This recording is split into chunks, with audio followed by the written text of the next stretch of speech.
제가 처음 2시간을 한국 사회 자본주의 체제에 대해서 얘기했고, 세 번째 시간으로는 자본주의의 대안은 뭐가 있을까를 고민해 봤고요. 그 대안을 위해서 고민하는 두 개의 축과 관련해서 하나는 노동운동에 대해서 얘기를 했고, 오늘 진보정당 운동에 대해서 얘기할 차례입니다. 앞으로 오세요. 그래서 오늘은 진보정당 운동의 어제, 오늘, 그리고 내일과 관련해서 함께 고민을 하는 시간을 갖도록 하겠습니다. 진보정당이 우리는 여기 정의당원도 있고 또 다른 당원들도 계시겠습니다만 워낙 복잡해서 어디서부터 어디까지 이동을 했고 어떤 문제들이 있었는지 여러 가지 고민들이 있을 수밖에 없는데요. 오늘 여러분들하고 함께 진보정당 운동의 역사와 관련해서 같이 한번 고민을 하는데 역사만 얘기하는 것은 아니고 왜 진보정당 운동은 중간에 갈라지기도 하고 통합됐는지, 또 진보정당 내부에서는 어떤 논쟁들이 있었는지 이런 얘기들을 중심으로 해보려고 합니다. 이런 얘기를 하려면 첫 번째, 진보정당이라는 건 어떤 정당이 진보정당인지 라고 하는 것을 확인을 해야 되겠죠. 그래서 우리는 가끔 민주당도 진보정당 이렇게 얘기를 합니다만, 그래서 한때 원래 그런 얘기들이 있었잖아요. 원래 한국 사회에서는 민주당과 자유한국당 사이에는 작은 시내가 흐르고 민주당과 진보정당 사이에는 큰 강이 흘러야 되는데 한국 사회 지형이 좀 이상해서 가끔씩 사람들은 민주당과 진보정당을 하나로 묶어서 진보라고 얘기를 하는 경우가 있는데요. 그런 측면에서 진짜 진보정당이 무엇인지를 우선 확인을 해봐야 될 텐데요. 우리 진보정당 운동의 역사를 보면 국민승리 20일 민주노동당, 한때 진보신당과 민주노동당이라는 두 당 체제로 가다가 다시 진보신당과 통합진보당, 그랬다가 노동당, 정의당, 통합진보당 이러다가 지금은 녹색당, 노동당, 정의당, 민중당, 사회변혁당까지 대체적으로 진보정당으로 한 5개 정도가 얘기가 되고 있습니다. 그럼 말씀드린 것처럼 진보정당은 어떤 당이 진보정당인지 먼저 확인을 해볼게요. 자본주의 체제에 대해 근본적인 질문을 던지는 정당이어야 한다. 이게 어떤 의미에서 보면 사실 진보정당이 견지해야 될 가장 중요한 정체성이 되겠죠. 또 사회적 약자나 소수자의 인권을 중심에 놓는 정당이어야 하고 보다 근본적인 민주주의를 이야기해야 되고 진보의 다양성과 진보의 재구성을 고민하는 정당이어야 한다. 마지막 얘기는 과거처럼 우리가 지난 시간에도 또 저지난 시간에도 배웠습니다만 진보라고 하는 게 단순히 자본주의의 문제만이 아니라 여성의 문제, 소수자의 문제를 포함해서 또 난민 문제 여러 가지 것들을 포함해서 진보의 개념이 복잡해지는 구조 속에서 진보의 재구성을 새롭게 할 수 있는 정당이어야 한다라고 하는 의미이죠. 우리가 이런 진보정당과 관련해서 진보정당 운동사를 배우는 이유는 뭘까요? 첫째, 진보정당의 당원으로서의 정체성. 최근에 우리 노회찬 의원이 돌아가신 다음에 정의당에 많은 사람들이 왔는데 이분들은 진보정당의 당원이 왜 됐을까? 노회찬 의원이 예를 들면 안 됐어서 안타까워서 왔을까? 더 중요한 것은 그렇게 왔다 하더라도 진보정당이 견지해야 될 기본적인 정체성, 바로 앞에서 봤던 그런 관점들을 유지하는 당원이 되기 위해서 진보정당사를 배우는 거고 과거의 논쟁을 통해 진보정치를 이해하기 위해서, 그리고 진보는 분열로 망한다고 하는데 사실은 그게 분열로 망한 것이 아니라 진보정당의 올바른 길을 찾아가는 과정이라는 것을 이해하기 위해서, 그리고 이런 역사들을 통해서 진보정당 운동의 새로운 전망을 찾기 위해서 우리가 역사를 배우는 겁니다. 그럼 오늘 상당히 긴 시간이 될 텐데 역사를 한번 보도록 하겠습니다. 진보정당 운동사, 그래서 이런 쟁점들을 여러분들하고 같이 오늘 보려고 해요. 진보정당의 민주주의, 패권주의, 노동자 정치와 노동운동과 진보정당, 또는 야권연대 연합정부, 자유주의 정당과의 관계, 또 진보정당의 정체성과 이념에 대한 문제, 진보정당의 성장 전략, 또는 의회주의 정당이냐 사회운동 정당이냐 이런 논쟁들이 그동안의 역사 속에서 쭉 있어 왔는데 함께 살펴보도록 하겠습니다. 이제 출발합니다.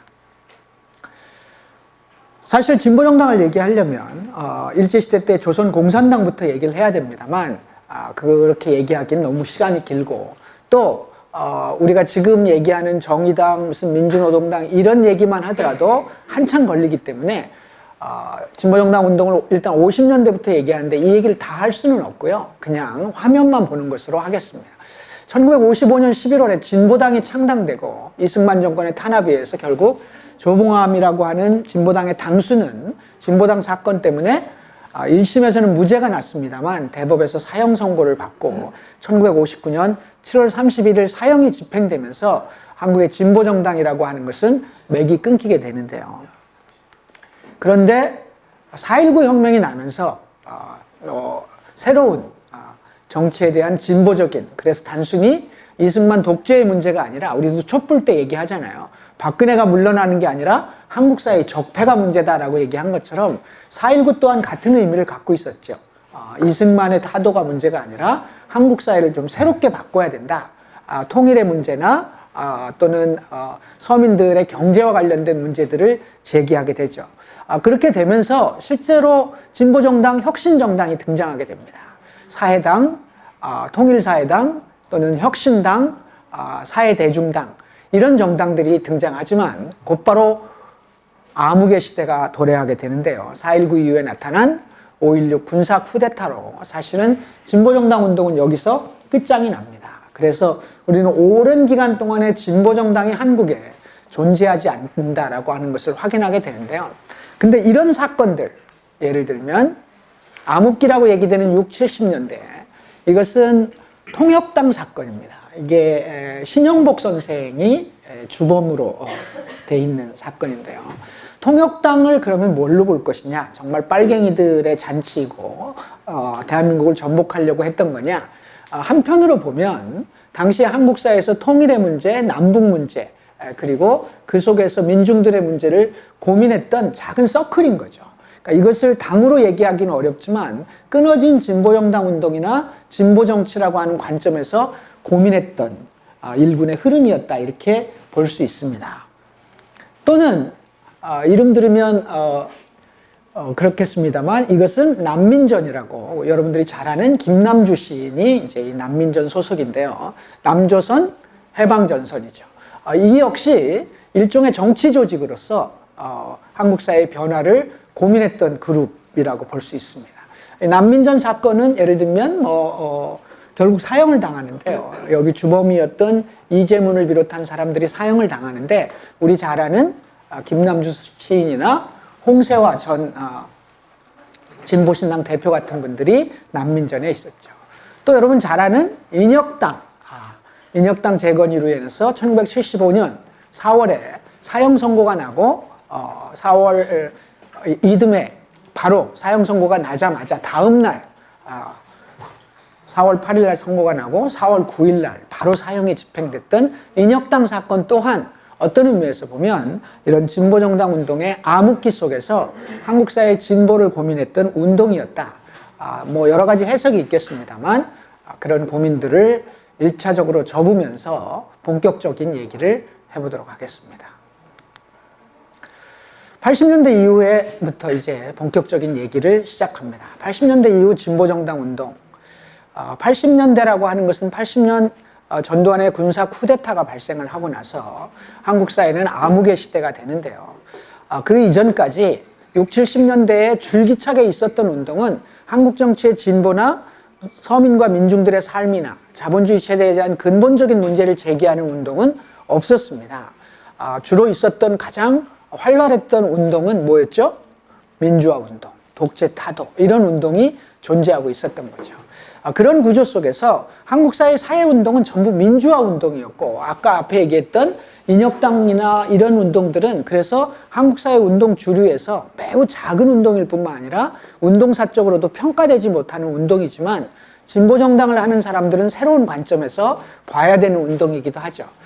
그 80년대 들어오면서 한국 사회에 큰 변화를 일으킨 80년대의 대표적인 사건이 있습니다. 뭘까요? 80년을 관통해가고 한국 사회에 가장 영향을 깊이 미쳤던 사건은 80년 5.18 광주항쟁입니다. 5.18 이전에 한국 사회는 민주화 운동이었는데 5.18이라고 하는 것을 통해서 처음으로 어떤 게 들어와요? 미국은 도대체 어떤 나라인가? 그 전까지 미국은 무조건 어떤 나라였어요? 좋은 나라였던 거죠. 근데 5.18이라고 하는 문제 속에서 미국이 처했던 입장, 또 미국이 5.18 광주항해에 대해서 갖고 있던 입장들을 보면서 도대체 한국 사회에서 미국은 무엇인가 라고 하는 문제가 대두되기 시작하죠. 그런 문제들이 대두되기 시작하고 그 속에서 어쨌든 80년대 일정하게 노동자들이 성장하기 시작하죠. 이제 공업화가 조금씩 되면서 노동자라고 하는 계층, 계급이 생겨나기 시작하고 한편으로 미국의 문제가 다가오기 시작하면서 한국 사회 전반적인 운동이 변하기 시작합니다. 그래서 민주주의의 문제뿐만이 아니라 한국 사회 전반에 대한 고민들을 시작하게 되죠. 그런 속에서 선노련과 인민노련이라고 하는 최초의 정치운동 조직이 생겨납니다. 노동자를 중심으로 한 조직인데요. 이 조직이 생겨나게 된 결정적인 사건은 85년에 있었던 구로동맹 파업이라고 하는 파업이 있었습니다. 구로공단에서 그동안에는 워낙 이 노동운동이나 이런 것들이 압제의 상태에 있었기 때문에 감히 어쩌지 못했는데 80년대부터 학생들이 현장으로 진출하기 시작하고 노동자들에게 이렇게 살아서는 안 된다라고 얘기하기 시작하고 이러면서 민주노조들이 만들어집니다. 당시는 한국노총 시대이기 때문에 노조가 파업하면 한국노총이 나서서 미리 행정관청에 알려주는 거죠. 쟤들 파업하려고 하는데 빨리 조치하세요 라고 이렇게 가르쳐주던 소위 노동기족이라고 얘기될 수 있는 그리고 정부의 어용노조라고 할 수 있는 한국노총 내에서 현장에서 민주노조들이 생겨나기 시작하고 구로공단에서 이러저러한 노조들이 생겨나는데요. 이 노조들이 연대파업에 들어갑니다. 사실 한국노동운동의 역사 속에서 60년 군사 쿠데타 이후 최초의 연대파업이 벌어지는데 이게 구로동맹파업입니다.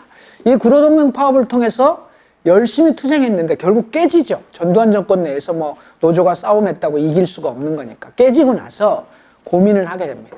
우리가 연대파업한 이유는 임금 올리려고 한 거지 무슨 뭐 어마어마한 걸 하려고 했던 건 아닌데 결국 노동운동이라고 하는 게 정치적으로 일정한 정도의 자기 입장과 정치적 무장이 돼 있지 않으면 한국 사회에서의 노동운동의 변화를 만들어낼 수 없겠다 이런 고민을 하면서 구로동맹 파업 이후에 이런 정치 조직이 생겨납니다. 이게 서울노동운동연합이라고 하는 정치운동 조직입니다. 노동자 정치운동 조직인데 이 조직의 사실상 대장은 김문수라는 사람이 하게 됩니다. 아세요? 김문수?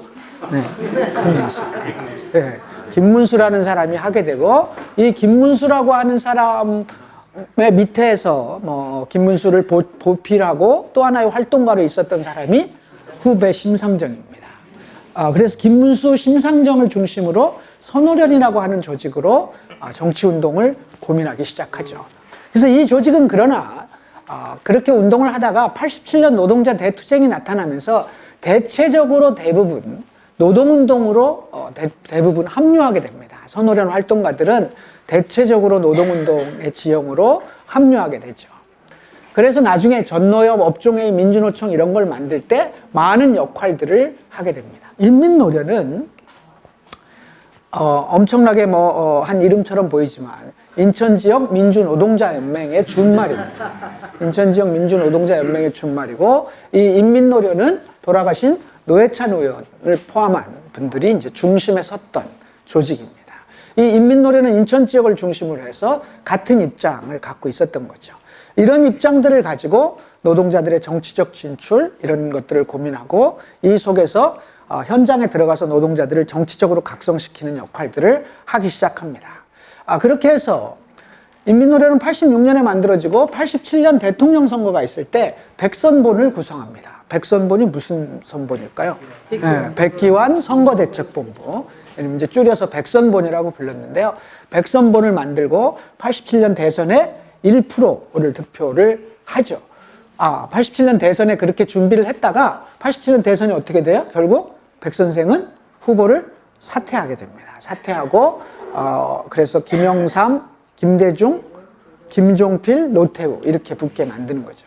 이때 백기환 선생이 후퇴하면서 지금 민중의 정치 세력화와 한국 사회 전반에 대한 가지지 못한 자들의 정치가 필요하지만 일단 정권을 바꿔야 된다고 얘기를 그렇게 국민들이 원하니 내가 일단 사퇴할 테니 너네들 제발 단일화 좀 해라. 김종필, 김대중 아니 김영삼, 김대중 결국 안 하게 되죠. 안 해서 노태우에게 집권을 넘겨줍니다. 87년 대선이 끝나고 나서 이제 우리가 이왕에 이렇게 출발을 했으니까 대통령을 내지는 못했지만 노동자 정치, 진보정당 운동을 본격적으로 하자라고 해서 일군의 그룹이 민중의당을 만들게 됩니다. 이게 한국 사회에 제대로 된 진보정당, 선관위에 등록된, 정당법에 등록된 어찌 보면 최초의 진보정당인 거죠. 이름이 민중의 당입니다. 1988년 3월에 만들어졌고 1991년 지방선거를 했습니다만 결국은 득표를 하지 못함으로 인해서 해산하게 됩니다.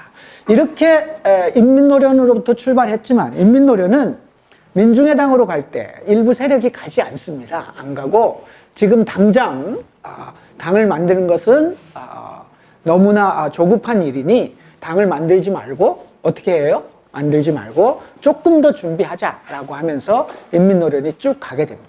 그래서 정치 조직으로서 현장에 노동자들 꼬시고 막 이렇게 하는 거죠. 지하 조직으로 이제 점점 가게 되는 겁니다. 이런 속에서 인민노련은 이후에 1986년부터 쭉 나가서 나중에 이제 한사로라는 걸 만드는 건데요. 나중에 설명하고요. 1989년에 한번 된통 사건을 맞아서 인민노련 지하조직 발견 사건 해가지고 전부 구속됩니다. 이때 유명한 건 인민노련 관계자들이 재판을 받으면서 너넨 빨갱이들이고 너넨 사회주의자이기 때문에 국가보안법이야 라고 할 때 진술을 이렇게 해요. 그렇소 나는 사회주의자요. 어쩔래? 이렇게 얘기를 하게 되죠. 진술을 그렇게 해요. 우리 박예희 반장 그렇게 할 수 있겠어요? 그렇소 나는 사회주의자. 지금은 뭐 이 사람 저 사람들도 뭐 난 사회주의자야 뭐 이렇게 얘기하는 사람들이 있을지 모르겠지만 당시에 그렇소 나는 사회주의자요 라고 하는 것은 그렇소 나를 사형시키시오 라고 하는 말과 크게 다르지 않은 말이겠죠. 어쨌든 인민노련은 계속 이 과정을 거치게 되고요. 한편으로 전민련이라고 하는 조직이 생겨납니다. 이 조직은 전국 민족민주운동 연합이라고 하는 이름입니다.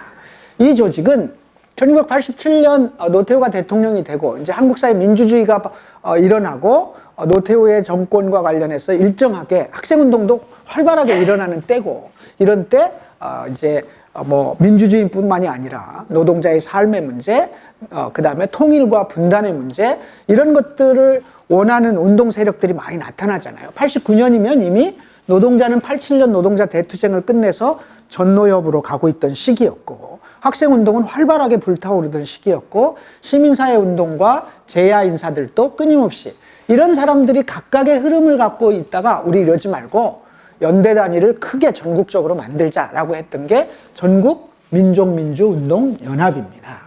전민련이라고 하는 조직을 만들어서 활동을 하면서 전민련 내부에서 논쟁이 붙습니다. 계속 전선 조직을 유지할 거냐 아니면 우리도 당을 하자. 정치를 하려면 당을 해야 되고 세상을 바꾸려면 당을 해야 되는 거 아니냐.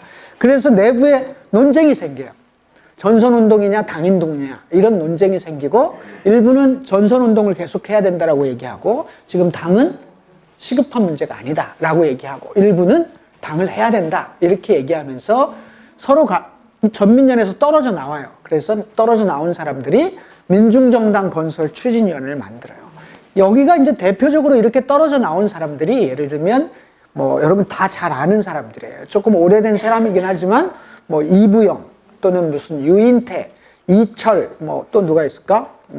김문수, 이재호, 이우재, 장기표 이런 사람들이 떨어져 나오게 됩니다. 이렇게 떨어져 나와서 당을 만들겠다 우리는. 그래서 민중정당으로 가겠다. 이렇게 이제 이 논쟁을 오랜 기간 동안 하다가 결국 나오게 돼요.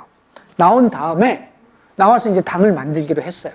근데 또 논쟁을 또 벌려요. 그러니까 좋아 당은 만드는 건 좋은데 어떤 당을 만들자는 거냐라고 해서 한쪽에서는 진짜 민중당을 독자적으로 만들어야 된다. 한쪽에서는 그렇게 해가지고 아직 우리 토대가 충분하지 못하기 때문에 어떻게 해야 된다고 생각해요?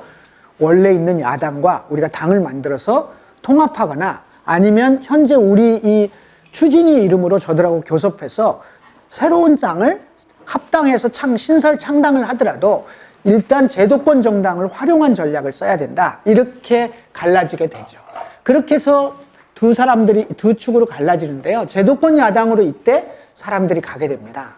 그때 이제 간 사람들이 나중에 유명한 국회의원들이 되는 사람들이에요. 뭐 이부영, 뭐 유인태 이런 사람들이 이때 일로 가고요. 이쪽 독자 정당으로 온 사람들이 이제 뭐 이재호, 이우재, 장기표, 김문수 이런 사람들이 독자 정당을 계속 추진하겠다라고 이렇게 나오게 됩니다. 그래서 야권 통합과 독자 정당 논쟁을 하게 되고요. 그래서 독자 정당을 추진하고 그렇게 해서 결국 1990년 11월 달에 민중당이라고 하는 당을 만들게 되는 겁니다. 이렇게 해서 민중의당이 사라진 이후에 다시 두 번째로 민중당이 나타나게 되죠. 저기 남아있던 전민련은 여러 가지 우여곡절을 거쳤지만 이후에 민주주의 민족통일 전국연합, 전선조직이죠. 전선조직으로서 여전히 유지되게 됩니다. 그래서 이렇게 갈라져 온 구조는 어때서 이렇게 갈라질 수밖에 없었을까라고 하는 것은 우리가 지난 시간에 배웠습니다. 저지난 시간에 배웠죠? 저지난 시간에 이런 논쟁을 한국의 변혁운동 논쟁, 민족문제와 계급문제, 전선운동과 당운동. 표를 한번 다시 볼까요? 바로 사회 구성체 논쟁과 이런 논쟁의 연장선 속에서 NL그룹들은 지난번에 봤던 거기 때문에 NL그룹들은 여기 보시면 민족 자주적인 독립국가, 반미 반제, 민족 대단결 통일, 민주주의 연대, 광범위한 공동전선, 전선운동으로 가는 게 맞다라고 해서 NL그룹들이 바로 아까 얘기한 주로 남아서 전국연합까지 가게 되는 겁니다. 이런 관점에 있었던 거고요. 소위 말하는 PD그룹은 반자본주의 운동을 할 때고 지금은 독자적인 노동자 민중의 후보, 진보 정치가 필요하다. 이렇게 해서 결국은 이런 일들로 나중에 이제 결과적으로 민주노동당을 창당하거나 한 그룹들이 이렇게 가는 거죠. 이게 이 전 시대에 있었던 첫 번째 진보정당 건설과 관련된 논쟁 중에 중요한 것은 한국 사회를 어떻게 볼 것이냐, 한국 사회의 당면한 운동은 당운동이냐 전선운동이냐, 또 당면하게 NL적 관점과 PD적 관점이 결국 당운동과 관련한 충돌이었던 거죠. 그래서 여러분들이 저것들은 왜 저렇게 맨날 계속 화살표로 갈라져가 아니라 바로 이런 논쟁의 연장선 속에서 진보정당 운동은 초창기 논쟁을 거치게 됩니다. 그러면 방금 얘기한 것처럼 이제 한국 사회 진보 정치 세력은 하나는 전국연합이라고 하는 전선 조직이긴 하지만 정치 조직이죠. 또 하나는 민중당이라고 하는 공식적인 당이 있고 지하 조직으로서 인민노련이 있었습니다. 전국연합은 계속 갑니다. 이렇게 전선운동이라고 하는 형태로 계속 가게 되고요. 민중당은 1991년 지방선거에서 41명이 출마해서 1명을 당선시킵니다. 저희가 어딘지 아시는 분? 혹시 1991년이면 정재택 당원은 팔팔할 때니까 기억해야 되는 거 아닌가? 네. 1991년에 태백에서 광산 노동자들이 광부를 광역의원으로 당선을 시켜냅니다. 그리고 출마 지역 득표율, 출마한 지역만 평균을 내면 13.27% 가능성이 있다. 이렇게 본 거죠. 할만하다. 이렇게 보면서 지방선거를 통해서 일정하게 민중당은 해볼 수 있겠다. 이런 생각을 갖게 됩니다. 이때 인민노련은 아까 얘기한 것처럼 한국사회주의 노동당 준비위원회의 약자입니다. 한사로를 1991년 8월에 만들면서 공개적으로 지하조직에서 지상조직으로 올라오게 됩니다. 그러면서 공개활동을 천명해요. 한국사회주의 노동당 준비위원회 1991년 8월에 만들고 우리는 당을 만들 것이다. 한국사회에 분명한 노동자의 정당을 분명한 기치를 가지고 사회주의를 분명하게 천명하는 정당을 만들겠다라고 하면서 91년 8월에 공개조직으로 올라서고 92년 1월 달에 한국노동당을 만들게 됩니다.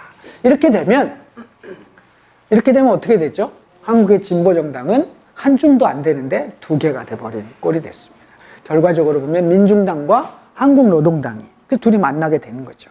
만나서 조금 차이가 있다 하더라도 뭐 정확하게 얘기하면 여기가 좀 더 왼쪽이고 저희가 약간 덜 왼쪽 정도이겠죠. 따지고 보면 같이 하자. 우린 같이 할 수 있는 거 아니냐라고 논의를 해서 같이 하기로 해요. 그래서 민중당으로 형식적으로 통합을 하게 됩니다. 당명이 당시에도 문제가 됐죠. 서로 자기 당명을 쓰자고 했을 거 아니에요. 근데 민중당이 더 많이 알려졌으니까. 그리고 92년에 총선이 있는데 총선 앞에 놓고 당명을 개정하는 건 문제가 있는 거 아니냐. 그렇기 때문에 민중당으로 일단 하고 선거 끝난 다음에 당명도 짓고 강령이나 이런 것도 다 손봐서 제대로 된 진보정당 운동을 해보자 이렇게 얘기를 하게 되죠. 그리고서 92년 총선을 치르게 됩니다. 51명이 출마해서 1.5%를 얻게 됩니다. 물론 당시에는 정당 투표가 없기 때문에 51명밖에 출마 안 했기 때문에 전국 득표율이라는 게 높을 수가 없죠. 높을 수가 없기 때문에 1.5%이지만 이때는 지역구의 득표를 모두 합쳐서 당의 득표율이라고 계산을 해버리던 시대예요. 그렇기 때문에 2%가 되지 않아서 민중당은 해산됩니다. 이때 당 해산 요건이 2%였는데요. 2%가 되지 않아서 당은 해산 명령을 받게 됩니다. 그래서 민중당이 해산돼요. 이 해산되고 나니까 야 끝난 다음에 우리 선거 잘 치르고 앞으로 당을 발전시켜보자가 꽝이 돼버린 거죠. 꽝이 돼서 논쟁이 벌어지게 됩니다. 그래서 민중당은 논쟁을 하게 되는데요. 이때 그래도 계속 가야 되는 거 아니냐. 어차피 우리가 이걸 하기로 했으면 이렇게 주장한 사람들은 주로 한사로에서 결합했던 한국노동당 그룹은 계속해서 같이 가겠다 이렇게 얘기하는 거고요. 이때 민중당 원래 이 민중당이 어디서 왔어요? 전민련부터 온 아까 봤죠? 거기에서 와서 여기 그때까지 남아있던 김문수, 이우재, 이재호 이런 사람들은 뭐예요? 어떻게 해요?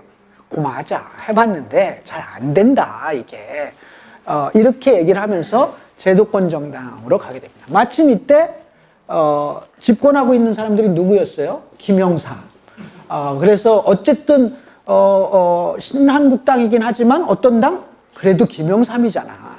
개혁을 도와줘야 돼. 요즘 우리도 그런 얘기 하잖아요. 문재인을 도와줘야 돼라고 비슷한 논리예요. 따지고 보면 김영삼을 도와줘야 돼. 응? 이런 논리가 일정하게 작동을 하면서 제도권 정당에 있던 김문수, 이우재, 이재호 이런 사람들이 전부 신한국당으로 가서 지금까지 해오고 있는 구조입니다. 어쨌든 이때 떨어져 나갑니다. 그리고 진보정치 추진위로 남는 사람들이 이제 노회찬, 무슨 주대환, 이런 사람들이 이제 남게 되죠. 이렇게 남아서 진보정치 추진위를 하게 돼요. 왜소할 수밖에 없죠. 사실은 많이 왜소한 구조에서 진보정치 전국연합은 계속 가고 진보정치 추진위는 1992년 대선에 당은 아니지만 최선을 다해서 백기환 후보를 대선에 출마시키고 그래서 23만 표를 받고 1%를 받게 됩니다.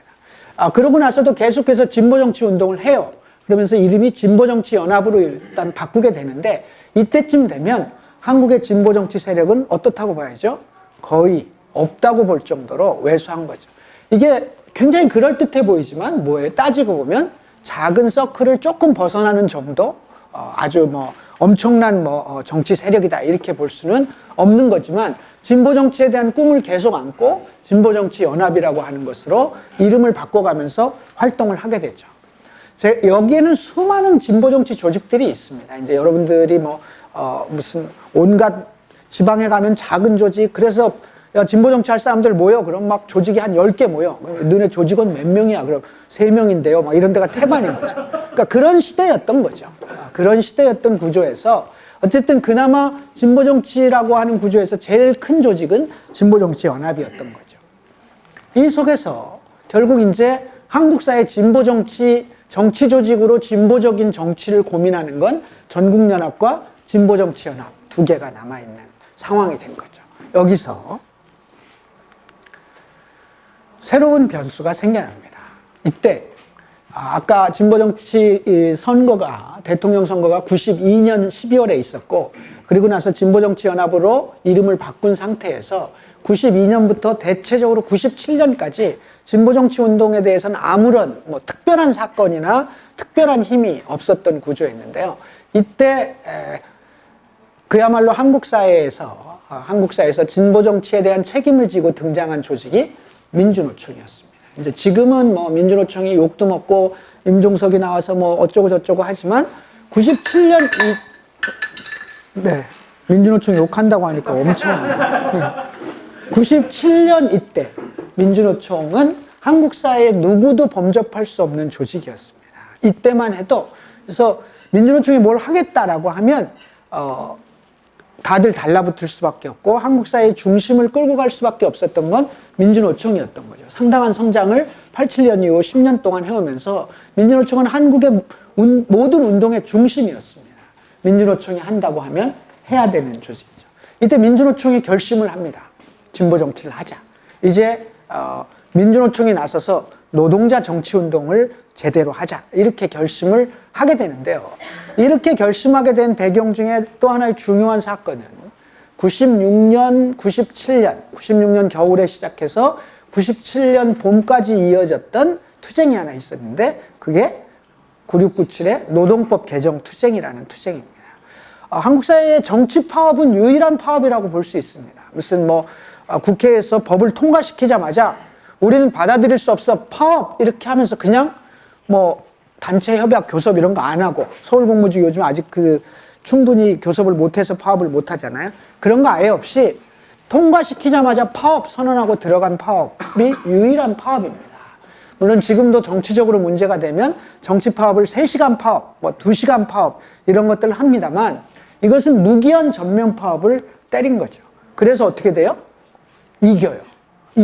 9697 파업은 노동자들이 권력과 붙어서 이긴 유일한 싸움이었어요.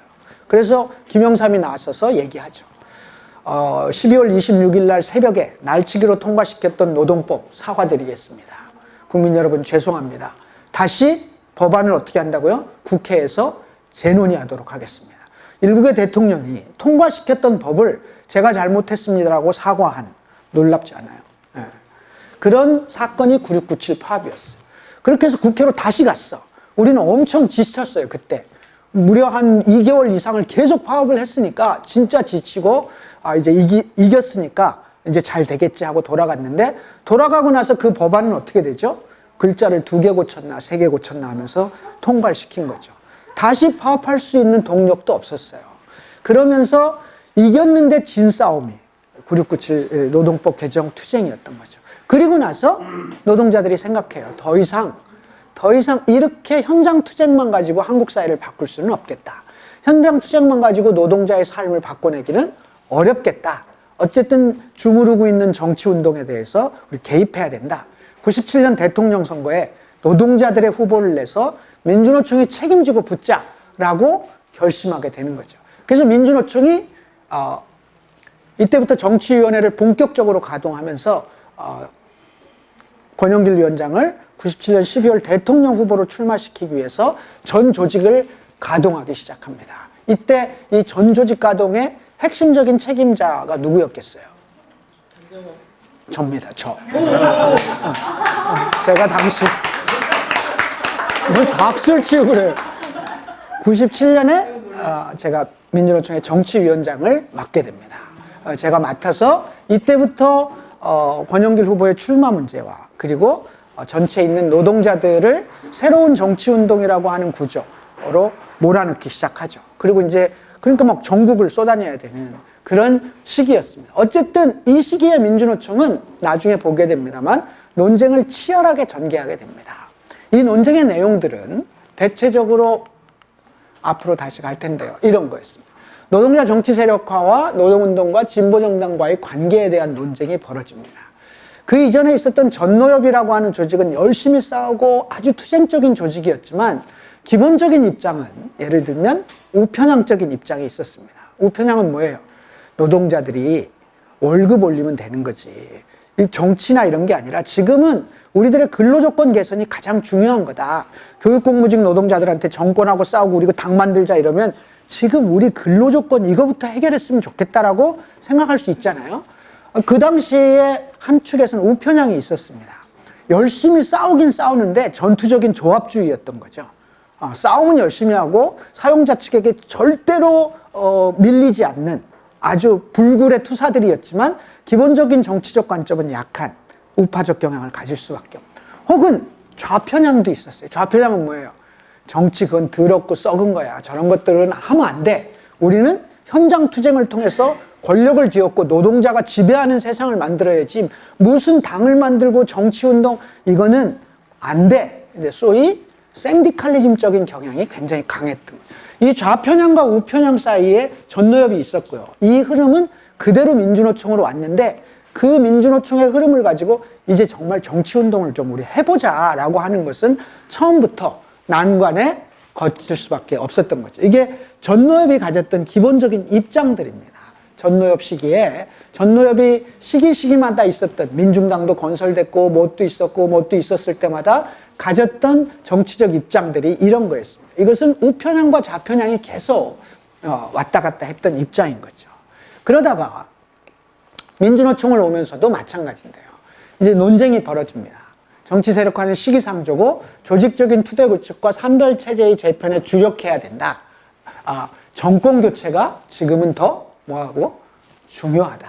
그래서 정권을 교체해서 그 정권하고 좀 잘해서 노동법도 좀 바꾸고 그래야지 우리가 직접 정치하거나 대통령 후보를 출마시키는 것은 무모한 일이다. 민주당 지지하자. 이런 입장이죠.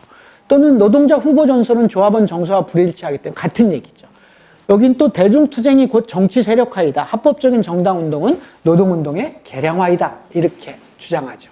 이런 식으로 뭐 9.697 정치 세력화의 적기라고 주장하는 사람들도 있습니다. 이런 시기에는 여러 논쟁들이 부딪힙니다. 뭐 이런 시기에 예를 들면 주로 전노협 활동을 쭉 해왔던 사람들의 입장에서는 반대를 많이 하죠. 여러분들이 지금은 여기 정의당원들 계시겠습니다만 정의당을 대표하는 심상정 대표는 이 시기에 노동자 정치운동을 격렬하게 반대한 사람 중에 하나였습니다. 그것은 시기적으로 그래서 오류다 이런 문제를 지적하는 게 아니라 그만큼 치열하게 노동자 정치운동에 대한 관점에 대한 고민이 컸던 시기입니다. 노동운동과 정치운동, 정당과 노동조합의 관계를 어떻게 볼 거냐. 어쨌든 이 시기에 9.6 밑에서 네 번째, 다섯 번째 입장을 갖고 있던 것이 바로 이제 저 같은 사람의 입장이었고 지금 해야 된다. 노동법 개정 투쟁을 지났고 한국 사회가 변하고 있는 구조에서 이제 노동자 정치 세력화를 서두를 때가 됐다라고 들어왔지만 민주노총의 전체적인 분위기는 이런 구조가 있었던 거죠. 그래서 이때가 또 어떤 시기였냐면 97년이잖아요. 97년 12월에 결국 대통령 누가 돼요? 누가 됐어요? 김대중이 됐죠. 여러분들은 김대중 대통령의 당선을 대충 볼지 모르지만 대충 볼 수 없는 게 몇 년 만에 집권한 거예요? 50년 만에 정권이 교체된 겁니다. 따지고 보면. 그래서 민주당 입장에서 뭐라고 얘기하겠어요? 50년 만에 정권 교체 한번 해보려고 하는데 저 민주노총 저 무식한 놈들 저거 한 표라도 뺏어가서 그래가지고 그때 누구랑 붙었어요? 이해창이랑 붙었어요? 이해창 되면 어떡하려고 저 민주노총 한심하다 이런 지금도 우리 그런 가끔 얘기 듣잖아요. 가끔 그런 얘기를 요즘도 듣고 있고 지난번 선거 때는 누가 그랬죠? 우상호가 그랬나? 마치 이제 그런 발언인 거죠. 근데 그런 발언들 속에서 이 정치 투쟁을 밀고 가는 건 되게 힘들었어요. 노동자라도 호남 가면 어때요? 호남 노동자들은 어땠을 것 같아요? 당시에. 노동운동에 대해서 민주노총 방침이 아닌 거죠. 우리 선생님이 돼야 되는데. 그래서 제가 이제 호남, 당연하죠. 그건 뭐 당연한 거고요. 호남 간담회를 가서 이렇게 모아놓고 이제 노조 대표자들 모아놓고 그래서 올해 우리는 이렇게 해야 되고 정치운동을 이렇게 해야 돼. 이걸 통해서 우리가 정치 세력화를 이루고 한국 사회를 어쩌고 저쩌고 하다가 어떻게 돼요? 잿더리가 날라오는 거죠. 실제로 잿더리가 날라왔어요. 너 지금 여기 와서 뭔 얘기를 하고 있는 거야? 이러는 거죠. 민주노총의 조합원이고 단위노조 위원장이었지만 이런 상황을 뚫고 가야 했던 게 97년이었습니다. 97년에 이런 상황을 뚫고 가는데요. 다시 앞으로 와서 이런 상황을 뚫고 민주노총이 중심이 돼서 드디어 국민승리라는 이름으로 묻게 됩니다. 저 후에 전국연합은 계속해서 전선 조직을 중요하다고 생각하면서 당운동 안 돼 라고 챙겼지만 이때 결합합니다. 결합한 이유는 뭐예요? 결합한 이유는 민주노총이 하기 때문입니다. 다른 이유를 떠나서 민주노총이 한다고 할 때 안 하는 것은 당시의 운동적 조건에서 되게 어려운 일이었어요. 지금은 뭐 민주노총 눈에 하든지 말든지지만 당시에는 어쨌든 운동권의 장자 역할을 했기 때문에 민주노총이 하자는데 안 한다라고 하긴 되게 어려운 거죠. 그래서 예? 자금 지원 때문에. 그런 건 아니고요. 운동에 어쨌든 전체적인 힘을 그렇게 갖고 있었던 거죠.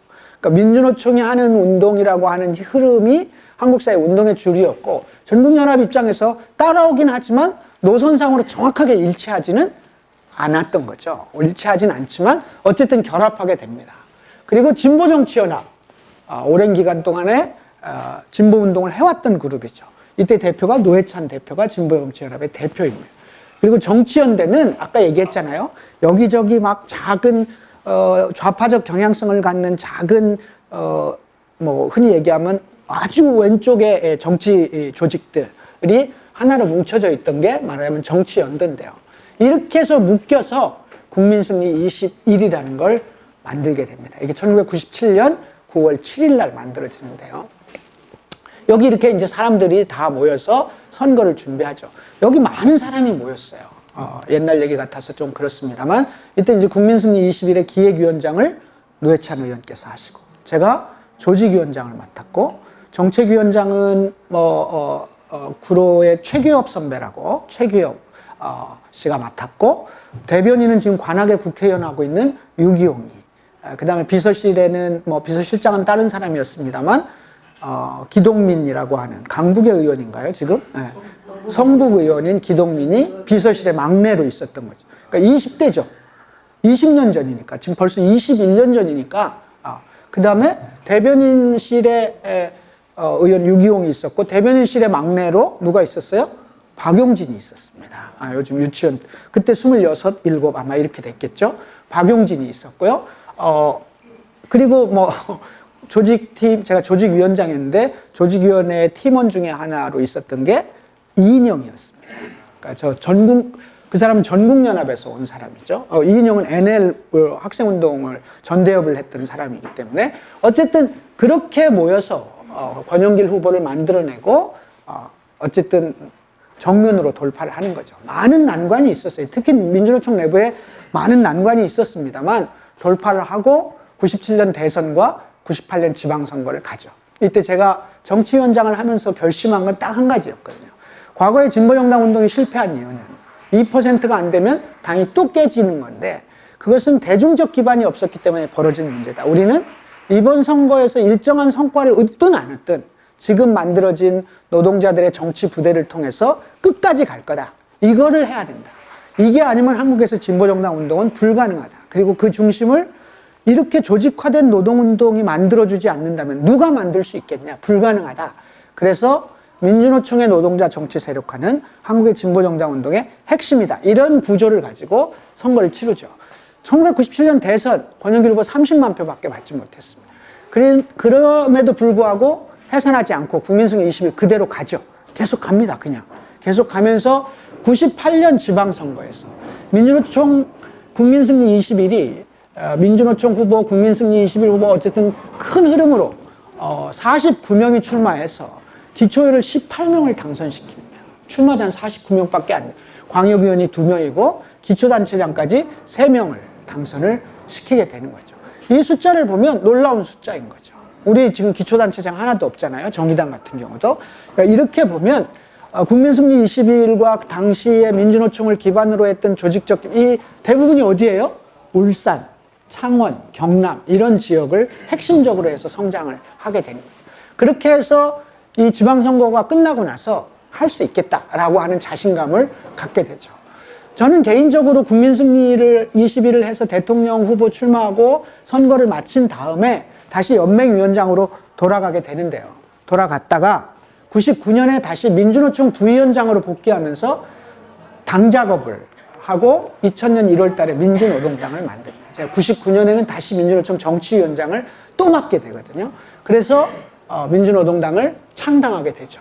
이렇게 해서 민주노동당은 이런 흐름을 통해서 창당이 되게 됩니다. 그래서 그 와중에 있었던 두 번째 논쟁, 노동자 정치 세력화와 노동운동, 진보정당 얘기를 해보는 거죠. 마지막 결론은 대중투쟁과 노동자 정당 건설운동을 병행하는 것으로 해서 대의원대에 통과시키고 권영길 후보를 후보로 확정하고요. 그 이듬해 당이 창당되고 나서 2000년 2월 달에 대의원대회를 하는데요. 이때 민주노총은 이분 좀 뭐 있으면 더 갖다 드리지. 민주노총은 중요한 결정을 합니다. 여러분들이 볼 때는 이게 그냥인 것 같지만 민주노총은 정치 세력화를 추진하는데 그 정치 세력화를 모두 뭘 통해서 한다? 민주노동당만을 통해서 한다. 이렇게 정리를 합니다. 이 얘기는 그래서 우리가 흔히 이것을 배타적 지지라고 부릅니다. 민주노총은 무조건 민주노동당만 한다. 딴 데는 안 한다는 거죠. 당이 없었던 건 아니에요. 이때도 당이 있었음에도 불구하고 민주노동당만을 통해서 한다. 민주노총이 만들었고 그래서 이걸 배타적 지지라고 한 거죠. 그래서 민주노총의 정치 방침은 민주노동당을 강화하는 것 이거 하나만 있었던 시대가 오게 됩니다. 이 방침을 결정할 때 이견이 있는 사람이 있었을까요? 없었을까요? 엄청 많았죠. 엄청 많은 것을 정면으로 돌파하고 이걸 대의원대에 통과시킵니다. 그리고 이후에 민주노총은 어쨌든 민주노동당의 가장 든든한 기반이 되고 아까 얘기한 지방선거나 이런 데서도 그냥 찍어 빨리 찍고 엄마도 찍고 아버지도 찍고 다 찍어 막 이렇게 다른 방침이 없는 거죠. 그렇게 초기 민주노동당 성장에 기여를 하게 됩니다. 좀 더 가볼까요 이제? 그래서 이제 민주노동당 하나만 남았습니다. 민주노동당이 하나만 남았고요. 이 민주노동당은 이런 과정을 거치죠. 2000년 총선, 2002년 지방선거, 2002년 대선, 2004년 총선, 지방선거, 대선 이렇게 해서 민주노동당이 가게 됩니다.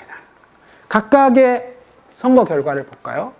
2000년 총선에 당선자 없음, 그러나 출마 지역 13.1%를 받게 됩니다.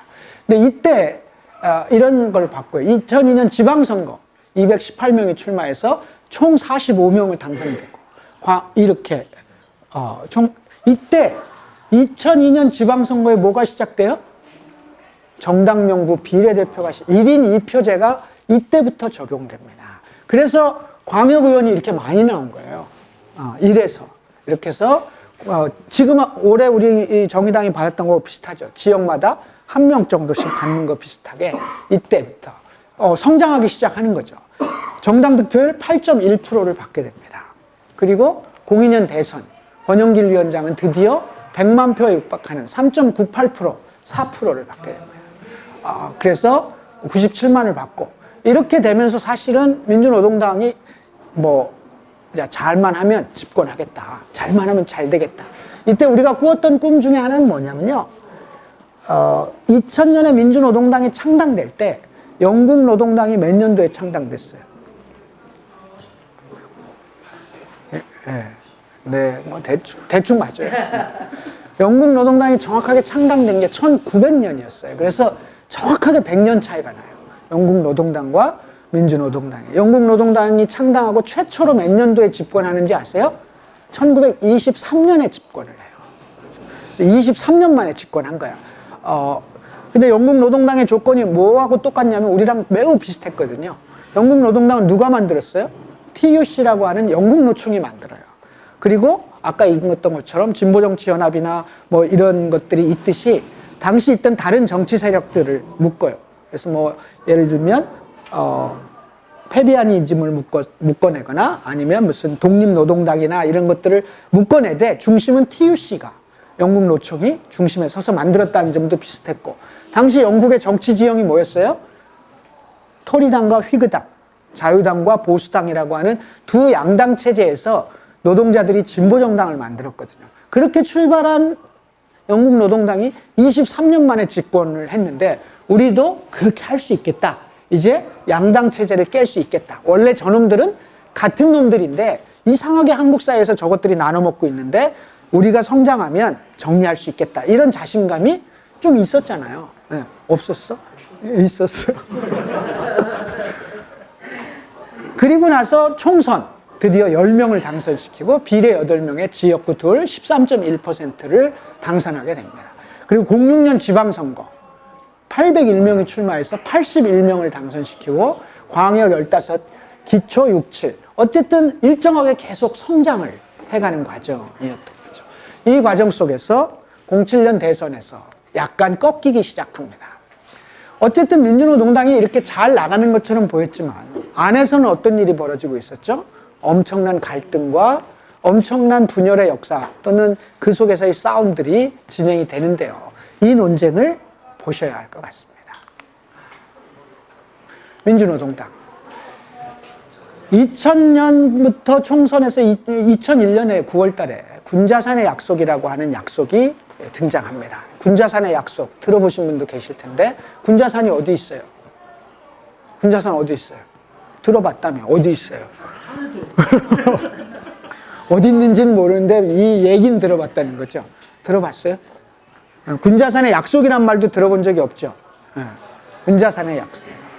2001년 9월 달에 아까 전국연합을 중심으로 쭉 한국사회 운동은 누가 가장 다수예요? NL그룹이 다수입니다.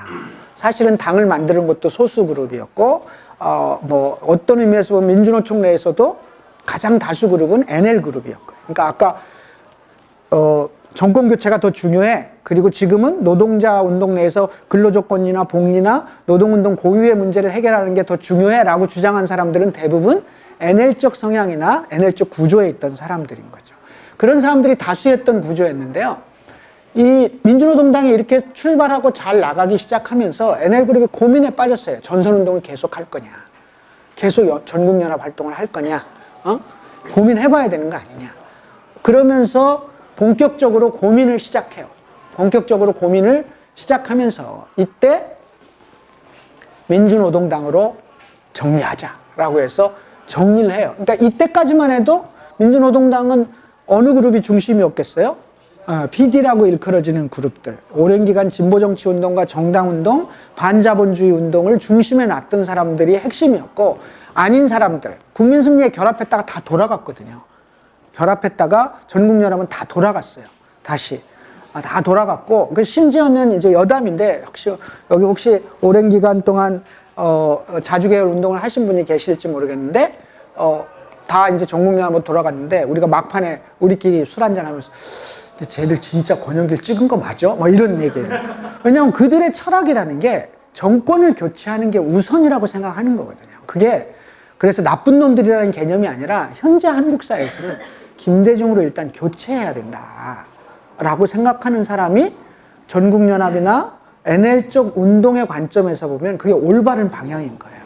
그런데 민주노총이 동을 뜨니까 전국연합이 민주노총 너네하고는 정치적으로 등을 지겠어 라고 하기에는 너무 민주노총이라고 하는 권위가 높았던 시대였거든요. 이제 그렇기 때문에 결합은 했는데 돌아갔죠. 돌아갔다가 이러저러한 고민이 시작된 거예요. 내부에서 치열한 논쟁을 해서 2001년 군자산으로 한국 사회에 한다 하는 이 자주계열 운동가들이 다 모이게 돼요. 거기 모여서 진짜 우리 한번 얘기해보자. 그래서 3년의 과제, 10년의 전망이라는 문건을 제출합니다. 3년의 과제, 10년의 전망이라는 문건을 제출하고 그러면서 이제 결합하게 되죠. 그렇게 들어오면서 소위 이제 민주노동당 내에 오랜 기간 동안 운동적 철학을 달리했던 그룹이 민주노동당이라는 틀 내에 묶이게 됩니다.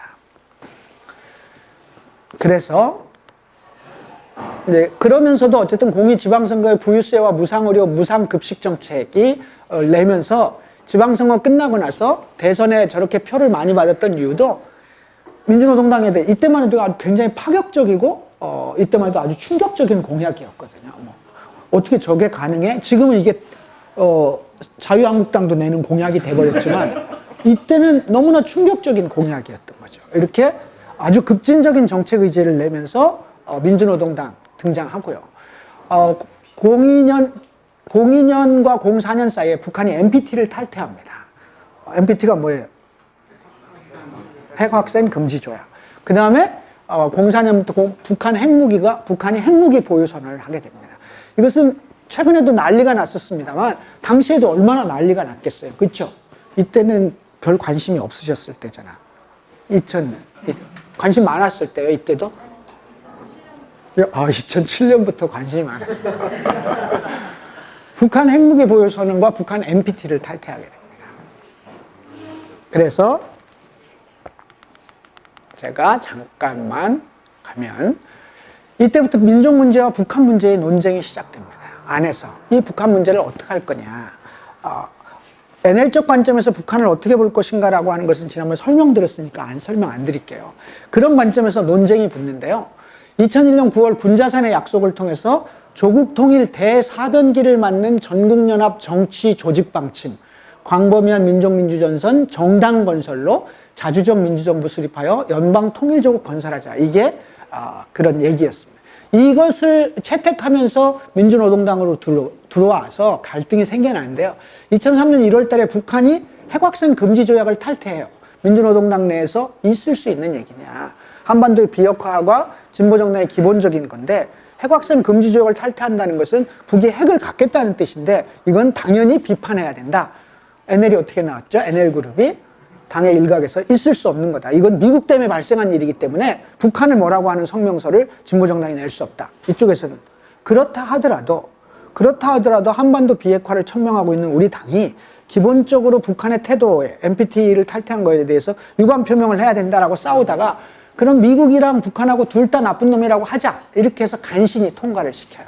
간신히 통과를 시켰는데 2005년 2월에 북한이 이제 핵무기 보유를 선언해요. 민주노동당 중앙위에서 북한 비판 결의안이 부결돼요. 북한 비판 결의안이 부결되면 투표까지 해서 결의안이 부결되면서 이제 당내에서 이 소위 북한 문제를 둘러싼 논쟁이 심각하게 벌어지기 시작하는 거죠. 소위 이제 PD와 NL이라고 하는 것이 적나라하게 드러나는 논쟁을 하게 돼요. 2006년 10월에 북한이 핵실험을 강행하자 당시 당 대표단이 북핵은 자위야라고 하는 입장까지 발표하면서 이 문제를 둘러싸고 심각하게 되죠. 그러다가 2006년에 1심의 사건이 발생해요. 당의 사무부총장이었던 사람이 북한 당국자로 의심되는 사람과 예를 들면 뭐 정보를 주고받았다, 또는 인적 사항을 주고받았다, 뭐 등등 이런 얘기들인데요. 이 사건이 발생하면서 당은 완전히 뒤집어지는데 이 완전히 뒤집어진 사건에 대해서 그게 뭐라는 입장을 일정하게 견지하는 거죠. 이렇게 되면서 당내에서는 심각한 문제가 발생하게 되는데요. 이런 속에서도 어쨌든 그 이전에 문성현 당대표가 드디어 2004년 총선이 끝나고 나서 당권을 NL그룹이 가져가요. 그동안에는 어쨌든 뭐 세력이 있든 없든 PD가 유지를 하고 있었는데 당그룹이 가져가게 되는 거죠. 이렇게 되면서 당에 여러 가지 문제가 발생하게 되는데요. 그리고 06년 지방선거까지 계속 이 그룹이 당권을 유지하면서 연정과 협치 논쟁이 생겨나요. 얘기했죠. NL은 자유주의 정당과의 연대를 중요하게 생각한다고. 그러니까 지금 예를 들면 우리가 민주당하고 뭐 해서 선거법이라도 개정하고 뭐 야당끼리 뭐 하고 또 민주당과 연정을 할지 말지라고 하는 것도 논쟁이 되겠지만 당시의 논쟁과 지금의 논쟁은 조금 다르죠. 조금 다른 측면이 있는데 어쨌든 연정과 협치 논쟁이 들어오면서 당 지도부가 민주당과 계속해서 그때는 무슨 당인지 모르겠는데 뭐 민주당이라고 하면 다 알아듣는 거죠. 노무현 정권 시기죠. 연정과 협치 논쟁을 하면서 한쪽에서 우리가 민주당에 이중되냐, 고만 좀 해라. 지금 연정이나 협치를 해가지고 잘못되면 진보정당이 완전히 씨가 마를 거다. 조심해야 된다. 아니다. 우리 당을 키우려면 지금 연정을 해서 영향력을 높이는 게 더 중요하다. 그러면서 민주당에게 더욱더 가까이 다가가게 되죠. 네. 어쨌든 이런 구조 내에서 있었던 논쟁들이죠. 그러다가 1심의 사건이 터지게 됩니다. 이런 구조들 속에서 어쨌든 북한 문제에 대한 논쟁이 붙게 되는데요. 이런 논쟁들이 결국 당내에서 논쟁이 벌어집니다. 지금은 이 논쟁은 사라졌습니다만 어쨌든 민족 문제라고 하는 것. 그래서 이 논쟁은 왜 계속 살아있느냐. 예를 들면 진보정당이 여전히 취약한데 민중당하고 어떻게 좀 같이 하면서 전체를 크게 모아야 되는 거 아니냐라고 하는 논쟁이 끼어들지 못하는 이유는 바로 이런 문제 때문입니다.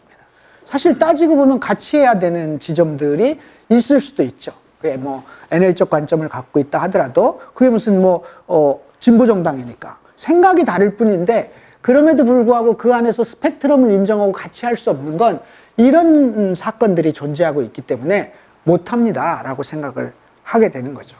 나중에 이석기 사건이나 이런 게 나오면서 더욱더 그런 문제는 더 강화된 문제로 나타나게 됐죠. 어쨌든 이런 상황 속에서 결정적으로 문제가 되는 건 대선 후보 당내 경선 문제였습니다. 07년 대선을 앞두고 대선 후보의 당내 경선이 벌어집니다. 당내 경선에 나온 사람이 누구였죠, 그때? 2007년부터는 관심이 많았다면서요. 응? 누구였어요? 박반장.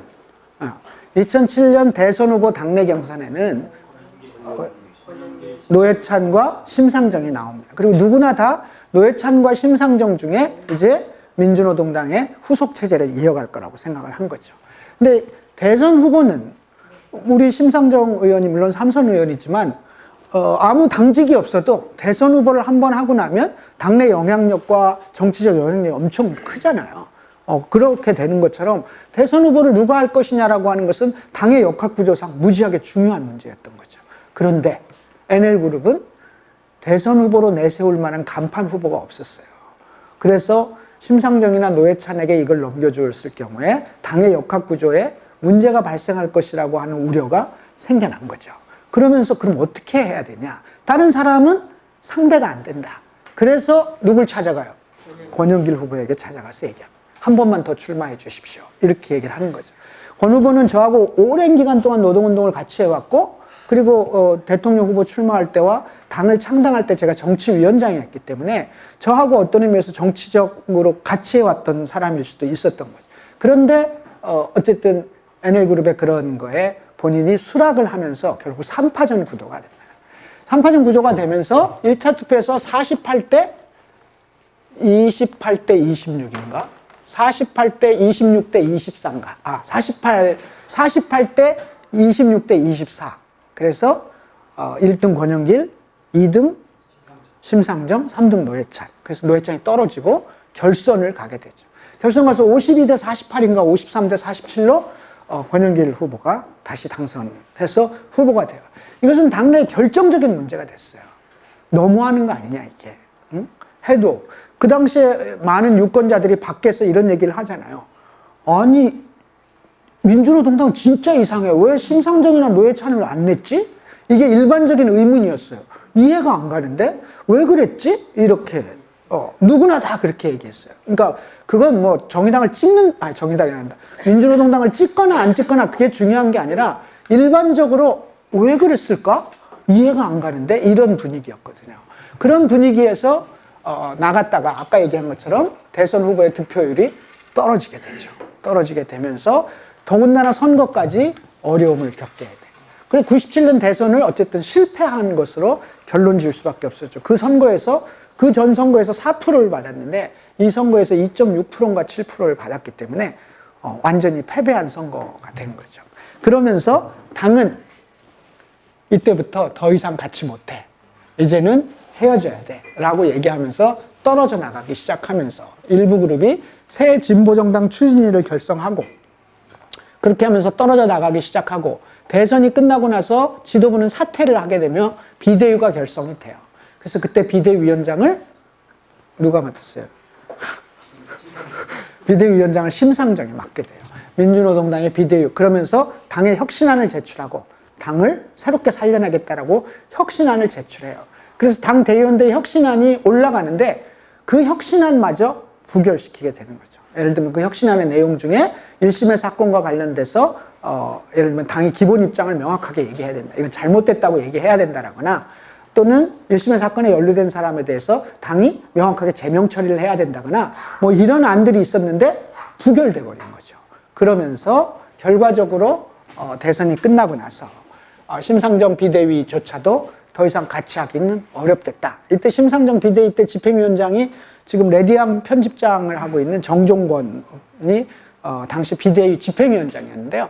어쨌든 그렇게 정리를 하면서 당은 분열이라고 하는 구조를 맞게 됩니다.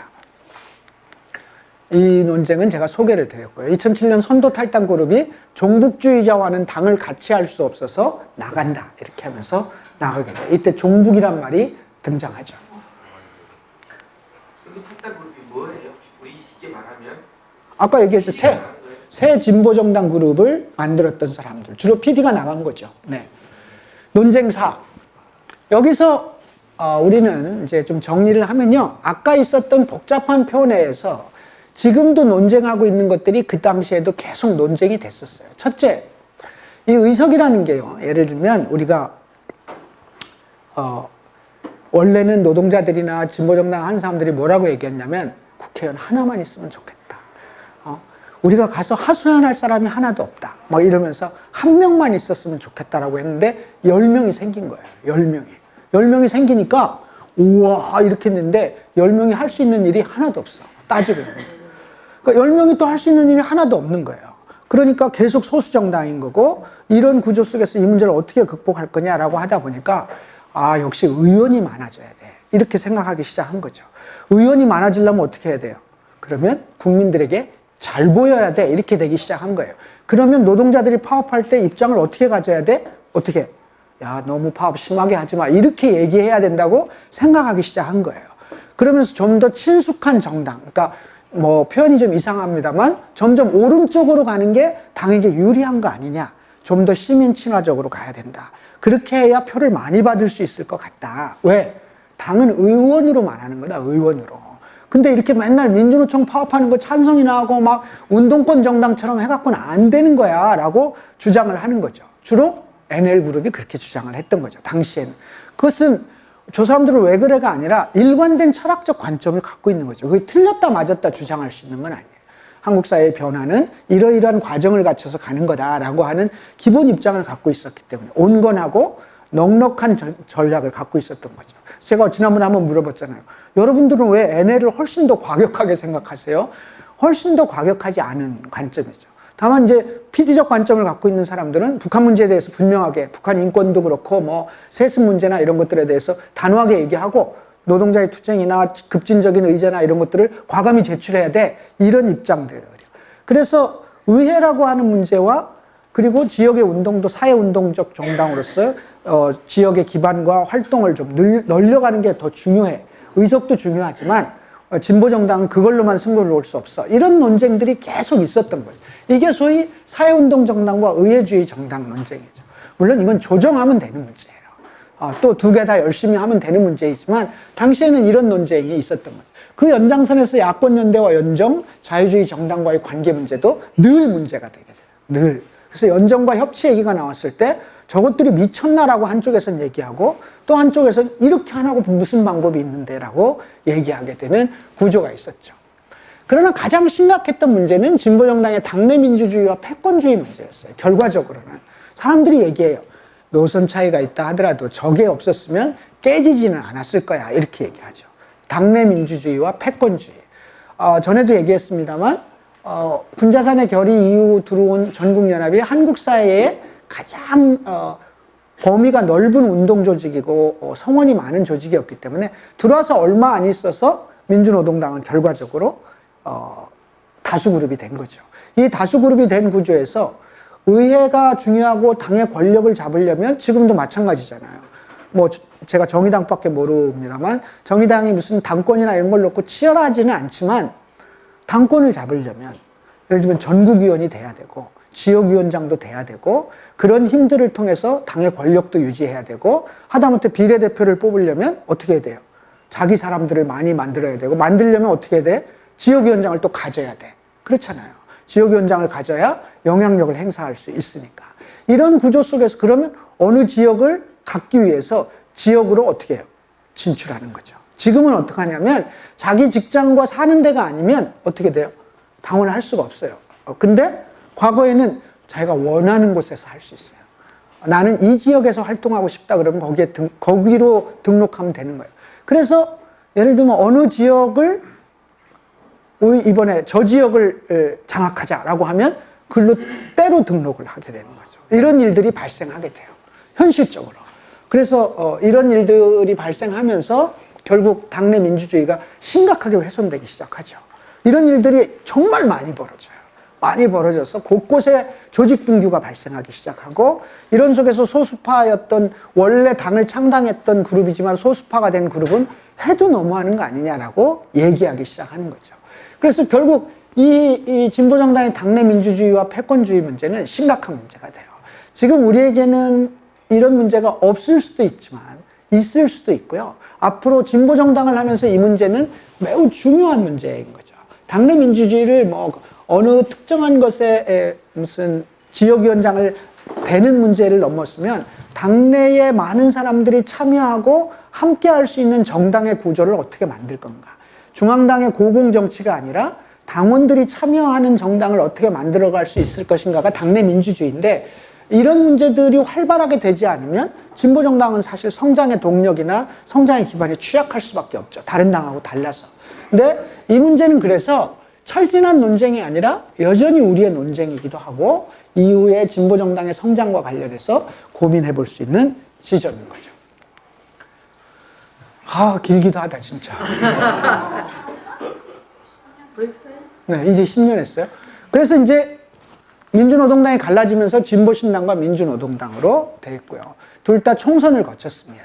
2008년 총선에서 진보신당은 당선자 없음. 심상정 의원은 일산에서 고향에서 떨어지고 노회찬 의원은 노원에서 떨어지고 이러면서 당선자 없음. 비례는 2.94%가 되면서 아깝게 0.06% 차이로 한석이 없음. 이렇게 된 거죠. 그래서 아예 의석이 없었고요. 민주노동당도 겨우 5명밖에 당선이 안 되면서 당이 양쪽 다 갈라져서 아무런 효과를 보지 못하는 이런 구조 속에서 총선 이후에 통합 논의가 시작돼요. 진보신당과 민주노동당 다시 합쳐야 되는 거 아니냐. 이래가지고 곤란한 거 아니냐. 그러니까 2008년에 되고 2008년 총선이 끝나서 2010년 말부터 2년 정도가 지나서부터 2년 정도가 2008년 3월부터 2010년 부터 얘기가 시작됐기 때문에 한 2년 좀 지나서부터 다시 합쳐야 되는 거 아니냐 이런 논의를 시작하게 돼요. 그래서 민주노동당을 합쳐야 된다, 합치자 이런 거고 진보신당과 통합연대는 진보신당은 이것도 잠깐 뒤로 갈게요. 뭐야 이거? 통합진보당 논쟁. 그러니까 합치자라고 했을 경우에 이제 진보신당 내에서 찬성 그룹은 진보정당에 대한 실망과 지지율 하락이 있고 노동현장의 혼란이. 그러니까 이제 전에는 아까 뭐였어요? 민주노동당 찍자라고 하면 그만인데 당이 갈라진 다음에는 현장을 어떻게 할 수가 없는 거예요. 위원장이 민주노동당이라 하더라도 민주노동당 당원이 찍자 그러면 아니 위원장 당신 마음대로 그렇게 하면 안 되는 거지. 그래서 막 싸워. 그 노동조합의 간부들끼리. 그러다 보니까 어떻게 돼요? 위원장이 정치 문제는 건드리지 마. 우린 노조만 해. 이렇게 되는 거죠. 괜히 정치 얘기했다가 노조가 완전히 이 조직력이 망가지니까 얘기를 안 하기 시작하면서 현장 동력이 뚝 떨어지기 시작했어요. 노동자들의 현장 동력. 그러면서 아예 노동 현장의 혼란과 조직자 중의 지지가 추락하기 시작하고 진보 정치의 대중적 기반이 또 참여당이 결합하겠다라고 얘기를 하면서 이 논쟁이 또 심각하게 붙어요. 통합진보당 논쟁을 할 때는. 왜? 참여당은 문제가 있잖아. 저건 우리가 맨날 싸웠던 그 노무현 대통령과 민주당 사람들을 했던 사람들인데 저 사람들하고 어떻게 같이 해? 이런 논리가 있는 거죠. 못해! 라고 주장하는 사람들 입장에서 있었고, 요렇고. 그러나 찬성하는 입장은 진보정치가 이제 한꺼풀을 벗고 보다 시민들과 함께하는 대중적 저변을 넓히는 것이 필요하다는 관점에서 참여당 문제를 긍정적으로 봐야 된다라고 하는 견해가 있었던 거예요. 이런 관점에서 찬성하고 이런 관점에서 반대하는 거죠. 특히 당내 민주주의의 훼손 문제가 발생하는데요. 그렇게 해서 논쟁한 다음에 대의원대에 붙였어요. 대의원대에 붙였는데 대의원대에서 진보신당이 어떻게 돼? 민주노동당은 무조건 언제든지 좋아. 다시 하자니까. 너네가 나갔으니까 들어와. 빨리. 막 이런 식이었던 거죠. 근데 진보신당은 싫다고 나갔는데 그 사람들하고 다시 한다? 라고 하는 게 너무나 힘든 거죠. 북한 문제와 패권주의에 대한 평가가 아직도 다 안 돼 있는데 다시 합치자고 불가능. 이렇게 얘기된 거죠. 그랬음에도 불구하고 일단 투표를 붙였는데 대의원대에서 어떻게 돼요? 부결됐어요. 대의원대에서 진보신당이 부결이 되게 돼요. 다시 앞으로 가야 되겠네요.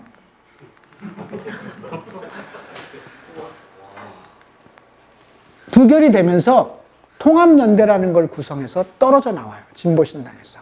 예를 들면 정의당이 민중당하고 통합하기로 했는데 지도부가 방침을 제출했어. 근데 부결됐어. 그럼 야 우리 대의원대에서 부결됐으니까 이제 못하겠다. 당분간 가자 이래야 되는데 지도부가 부결시켰어? 그럼 우리 나갈래? 그러고 지도부가 나와요. 그게 이제 여러분들 잘 아시는 심상정, 노회찬, 조승수 이런 사람들인 거죠. 그러니까 사실은 민주주의란 관점에서 보면 대단히 어처구니 없는 일이. 그래서 진보신당 사람들이 지금도 예를 들면 정의당 너네가 무슨 진보정치 이렇게 얘기하는 것은 그런 맥락은 있는 거죠. 상식적으로 보면 사실 받아들이기 어려웠던 지점이 존재할 수 있는 거죠. 그럼에도 불구하고 통합연대를 구성해서 국민참여당과 민주노동당과 통합연대 이렇게 해서 이렇게 구성된 게 2011년 12월에 있었던 통합진보당입니다. 이게 통합진보당이에요. 이제 여러분들이 아는 당이 나와서 좀 좋아졌죠. 이렇게 통합진보당이 만들어지게 됩니다. 그렇게 만들어진 통합진보당은 2011년 12월이기 때문에 2012년 봄에 총선을 하게 되죠. 그렇게 해서 그냥 남아있던 진보신당은 당선자가 없이 이제 정말 왜소한 정당이 돼버린 거예요. 진보신당에 그나마 선전할 수 있었던 건 뭐 때문이었죠? 어쨌든 PD그룹이 다 결집해 있고, 그리고 나름대로 한번 풍찬 노숙을 하더라도 제대로 된 진보정당 하겠다고 나간 사람들이었어요. 원래 우리가 나가면 손해본다는 걸 알지만 그래도 가자라고 했는데, 그런데다가 이렇게 갈라지면서 당의 간판 정치인들까지 다 나가버렸으니까 저렇게 돼버린 거죠. 그래서 저분들한테 그래도 이제 좀 같이 하고 좀 말도 안 되는 소리 하지 마요 이런 얘기가 나올 법한 일은 되는 거죠. 어쨌든 당선자가 없었고요. 대신에 통합진보당은 총선에서 10.3% 13명을 당선시킵니다. 특히 지역에서 많이 됐습니다. 어쨌든 지역에 7, 비례 6석을 받으면서 13석. 노골적으로, 정확하게 얘기하면 진보정당 역사상 가장 많은 의석을 가졌던 거죠. 그래서 이때 통합진보당이 뜰 때 부정적인 사람들이 되게 많았거든요. 부정적인 사람들이 되게 많았고, 저 같은 경우에는 진보신당하고 민주노동당이 갈라질 때 반대했어요. 그러니까 문제가 많지만 그렇다고 이걸 갈라치면 활동가들은 편해서 이제 저런 싸움을 안 해도 되니까 우리끼리 잘해보자 할 수 있지만 대중을 어떻게 하려고. 우리가 피곤하다고 대중을 피곤하게 하는 건 활동가의 자세가 아니다. 제가 격렬하게 반대하거든요. 저는 그렇게 못하겠다. 더군다나 아시겠습니다만 민주노동당부터 뭐 자랑으로 얘기한 건 아니고요. 어쨌든 국민승리부터 일정하게 책임을 지고 만들어 온 이 당을 이렇게 쪼갤 수는 없다. 좀 더 참자. 좀 더 참고 실력이 부족하면 키우자. 이런 입장이었는데 다 나가버렸어요. 그래서 저도 나와가지고 진보신당을 안 가요. 제가 나가서 이렇게 당을 쪼개고 이렇게 당을 만드는 것에 대해서 동의 안 된다. 그러면서 제가 이제 그때 쉬죠. 그러면서 당적을 놓게 돼요. 당적을 놓은 상태였고, 이 통합진보당이 만들어질 때도 전 뭐 부정적이었죠. 솔직히 말씀드리면 당시에 저렇게 만들어서 괜찮을까? 뭐 이런 고민이 있었죠. 그런데 2012년 총선이 끝나고 나서 통합진보당과 진보정의당으로 갈랐습니다. 뭐 때문에? 총선에서는 일정하게 성과가 있었는데 당내 부정경선 문제가 부딪히기 시작하면서 바로 쪼개지죠. 뭐 거의 뭐 그냥 한 달 만에 뭐 확 찢어져 버리면서, 찢어졌던 사람들이 이 총선이 4월 달이었는데 그러고 나서 4개월 동안 계속 싸움만 하다가 진보정의당으로 8월 달에 갈라서서 나오게 되죠. 이때 통합진보당과 진보정의당으로 이렇게 갈라진 당이 이제 지금 정의당입니다. 이때 하나 특이한 것은 뭐냐면요. 통합진보당이라고 하는 구조에서 진보정의당이 떨어져 나오긴 했는데, 통합진보당을 그대로 남아있는 사람은 그럼 누구였겠어요? 원래 뭐였던 사람? 민주노동당이었던 사람들이 남게 되는 거죠. 이게 이렇게 세 개가 뭉쳤다가 이게 다시 쪼개지니까 국민참여당에서 왔던 분들하고 통합연대에서 왔던 분들은 정의당으로 와버렸는데, 그럼 남은 것은 다시 원래 민주노동당이 남아야 되는데, 원래 민주노동당 내에 유력한 그룹이 있었어요. 그러니까 유력한 그룹이 뭐냐면, 아까도 전국연합 얘기했잖아요. 전국연합, 여러분들이 경기동부연합 뭐 이런 얘기, 경기동부 막 이런 얘기 하잖아요. 이게 각각의 지역 조직의 이름이었어요. 근데 이제 나중엔 그 지역 조직의 이름이 아니라 각각의 정체성과 입장을 조금씩 달리하는 연합 내의 그룹 이름이 돼버렸는데요. 처음엔 지역의 이름이었어요. 그래서 인천연합, 경기동부연합, 서울연합, 부산연합, 울산연합, 경남연합, 이렇게 원래 지역 조직 이름이었는데, 이게 나중에 약간씩 서로 좀 그 안에서 조금씩 생각이 다르다 보니까 지금은 지역을 의미하는 게 아니라 어떤 특정한 정치적 입장을 갖는 걸 의미해요. 어쨌든 이때 떨어져 나오면서 이 안에 있었던 그룹 중에 한 그룹인 인천연합 그룹이 여기를 합류하게 돼요. 그래서 여러분들이 가끔 우리 당내에 뭐 인천 뭐 있대는데 뭐 이런 얘기를 자세히는 몰라도 들어보신 분이 계시다면 그 그룹이 이때 일로 같이 오게 됩니다. 그래서 결국 진보정의당이 2012년 8월에 만들어지죠. 그리고 진보신당은 계속합니다. 저렇게 그냥 계속하게 되죠. 그러면 이때 되면 이제 진보신당, 통합진보당, 진보정의당 세 개가 남게 되는데요. 진보신당, 진보정의당, 통합진보당. 먼저 진보정의당은 나중에 1년 지나서 정의당이라는 이름으로 고칩니다. 그리고 통합진보당은 이석기 사건, 소위 혁명 조직 사건, 아로 사건이라는 게 여러분 사실 말이 안 되거든요. 누가 조직 이름을 레볼루션 오가니제이션으로 짓겠어요. 근데 이렇게 부르는 거죠. 그러니까 혁명 조직 사건이라고 해서 2013년 8월 했다 2014년 12월에 해산되죠. 어쨌든 그날 나왔던 발언들에 다소 무리한 지점이 있다 하더라도 매우 비극적인 사태였던 건 분명한 거죠. 있을 수 없는 일이었고, 최근에 사법농단과 관련해서 이런저런 문제가 제기되는 걸 보더라도 이걸 무리하게 사실은 했다라고 하는 것은 확인할 수 있는 거죠.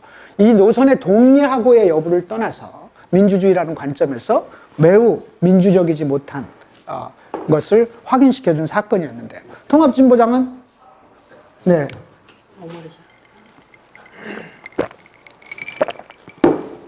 통합진보당은 저랬고요.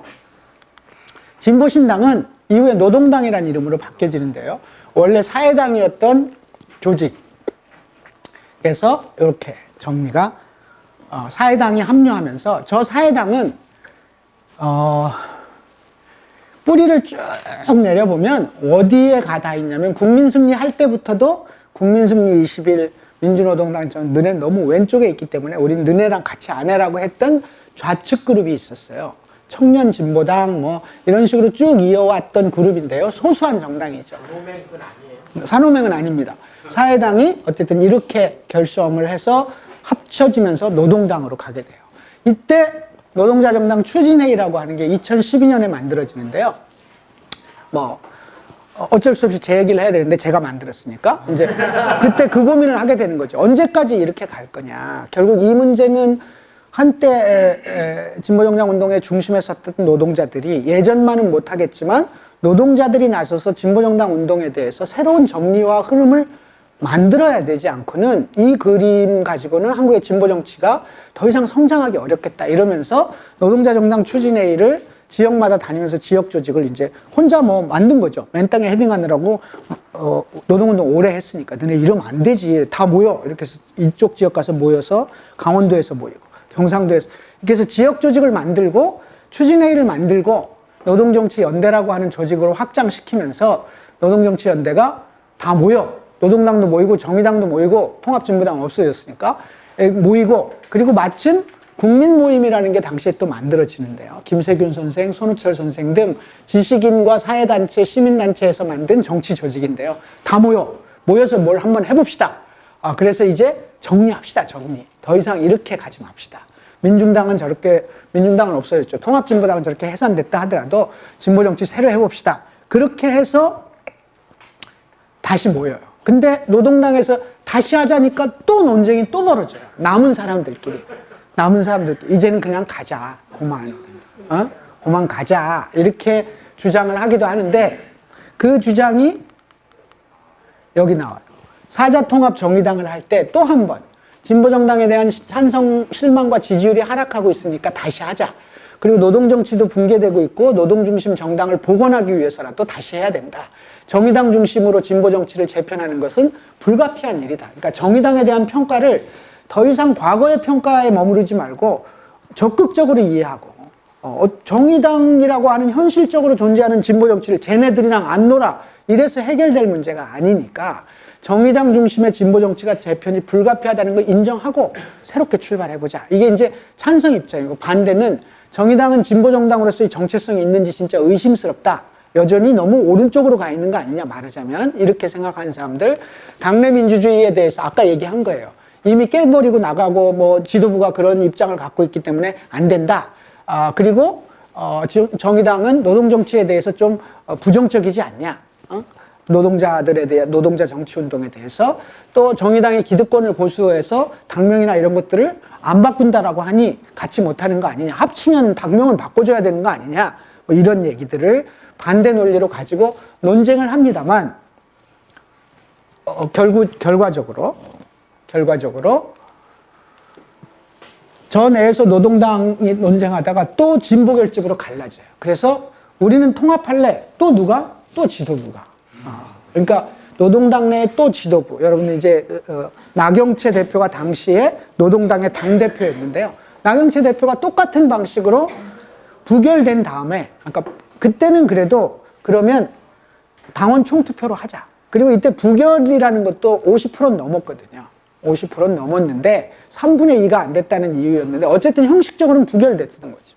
그래서 진보결집이 나오게 되고 이때 진보결집 입장에서는 어쨌든 많은 문제가 있었던 민중당이나 이 그룹하고는 이미 이제 정리가 됐으니 정리를 해야 되는 거 아니냐라고 주장했지만 노동당 내 일부 그룹이 끝까지 안 된다라고 해서 결국은 또다시 나와서 통합연대를 만들었던 것처럼 진보결집이라는 걸 만들고 진보결집, 정의당, 노동정치연대, 국민모임이 모여서 그래서 사자통합정의당을 그래서 이름을 이건 뭐 다시 쓸 필요는 없죠. 결국 정의당이 흡수해버렸다 이렇게 볼 수밖에 없는데 사실은 쌩깐 거거든요.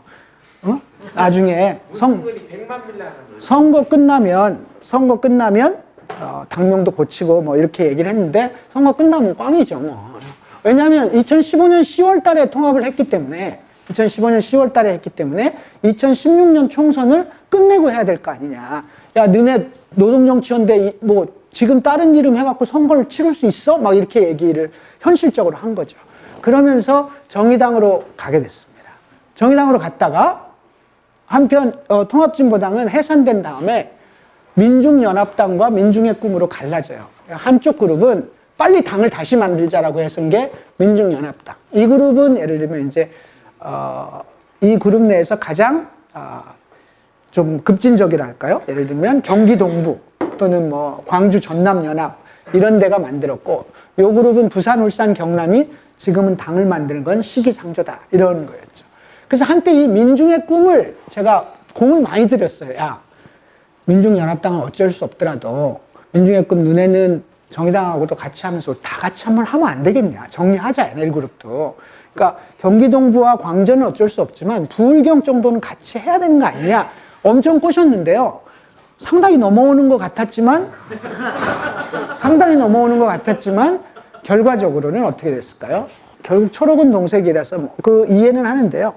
어쨌든 이 논쟁을 지나가고 민중의 꿈과 민중연합당은 결국 2017년 9월에 민중당으로 정리를 하게 되는 거죠. 그래서 한국사의 당은 녹색당, 노동당, 정의당, 민중당, 그리고 사회변혁당. 뭐 이런 당들도 좀 설명을 해야 됩니다만 시간이 없으니까 여러분들이 각자 알아보시는 걸로 하고 이렇게 해서 지금은 5개 정당으로 정리가 돼 있는 상태입니다. 앞으로는 어떻게 될까요? 임세훈. 앞으로는 아무도 알 수 없는데 앞으로는 어떻게 될까? 한국의 진보정당 운동은 앞으로 어떤 길을 걷게 될지가 궁금한 거죠. 이렇게 해서 어쨌든 진보정당 운동에 대한 전반적인 역사는 정리는 했습니다. 그리고 그 역사의 과정 속에서 발생했던 이러저런 고민과 논쟁들에 대해서도 말씀을 드렸습니다. 이제부터가 문제겠죠. 정의당, 여기 상대적으로 정의당이 많기 때문에 꼭 불편하신 분은 앞으로 진보정당으로 고치셔도 됩니다. 진보정당의 성장, 정의당의 성장을 위한 전략을 고민해 봐야 되겠죠.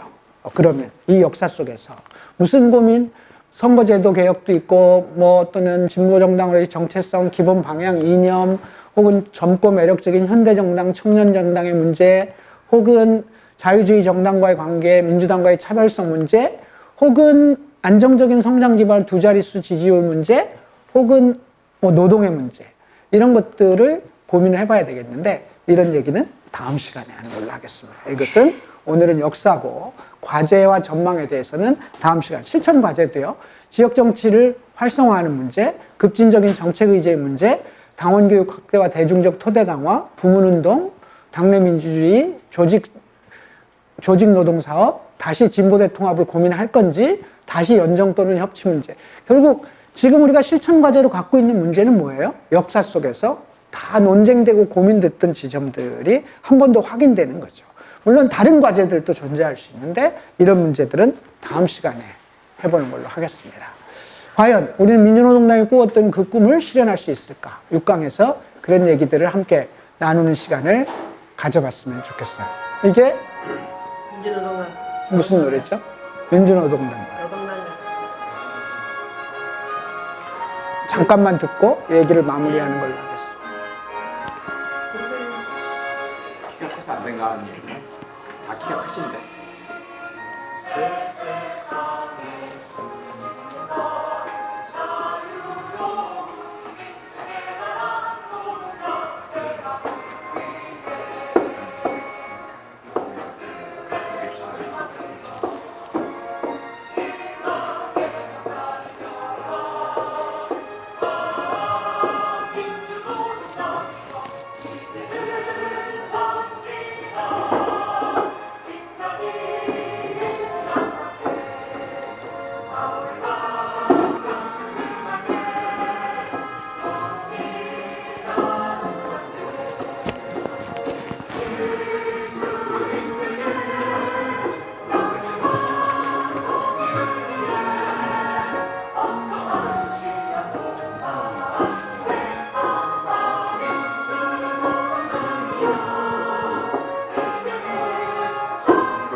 네, 하여튼 뭐 여러분 오늘 이러저러한 역사를 봤는데요. 잠시 쉬셨다가 시간이 몇 시예요?